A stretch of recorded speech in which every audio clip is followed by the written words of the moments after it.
السلام علیکم جی، اگر آپ کو میری آواز آ رہی ہے تو آج ہم صابن بنائیں۔ وعلیکم السلام جی بالکل، میں آپ کی آواز صاف سن رہی ہوں اور ہم صابن بنانے کے لیے پوری طرح تیار ہیں۔ اچھا، صابن بنانے کے لیے عام طور پر یہ خیال کیا جاتا ہے کہ 10 سے 15 ہزار روپیہ چاہیے ہوتا ہے، کہ یہ بات درست ہے؟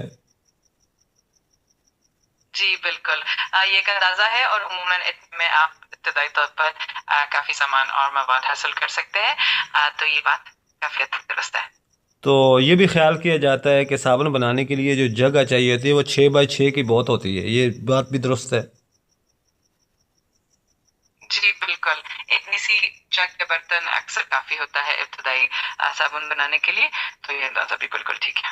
اچھا، صابن بنانے کے لیے چاہیے آپ کو سوڈا ایش، اور اس کے علاوہ ناریل یا زیتون کا تیل، پھر ہم اس میں پانی شامل کرتے ہیں جو حسب ضرورت ہوتا ہے، اس کے علاوہ ہمیں اس میں کوئی خوشبو ڈالنی ہوتی ہے، کیا یہ بات بھی درست ہے؟ جی بالکل، یہ تمام چیزیں صابن بنانے کے لیے ضروری ہوتی ہے۔ سوڈا ایش، تیل، پانی اور خوشبو، ان سب کے بغیر صابن مکمل نہیں ہوتا، تو اچھا، یہ بات بالکل درست۔ خوشبو جو ہے جس طرح عام بازاروں سے ملتی ہے جو خوشبو، تو وہ خرید کے اس میں مکس کر دیں، کیا یہ بات ہے؟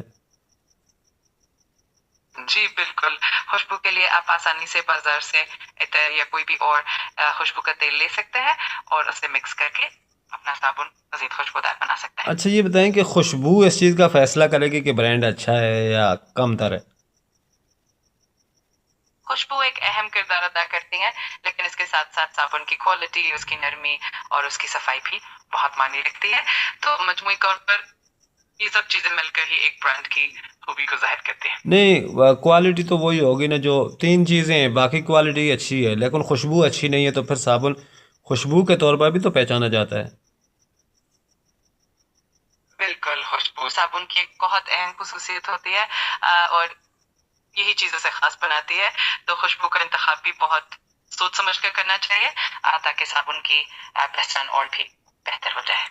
اچھا، اگر آپ گھر میں صابن بناتے ہیں تو گھر کا صابن اور بازار کا صابن جو ہے اس میں قیمت کا کتنا فرق ہوتا ہے؟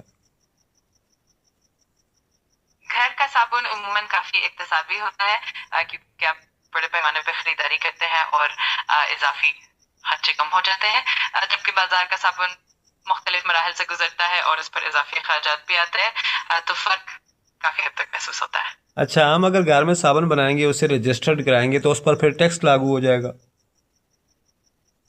اگر آپ اس کو باقاعدہ طور پر بزنس کے طور پر چلاتے ہیں اور رجسٹر کروا لیتے ہیں تو پھر ٹیکس کے قوانین لاگو ہو سکتے ہیں، لیکن اگر آپ چھوٹے پیمانے پر اور ذاتی استعمال کے لیے بنا رہے ہیں تو اس پر ٹیکس کی ضرورت نہیں پڑتی۔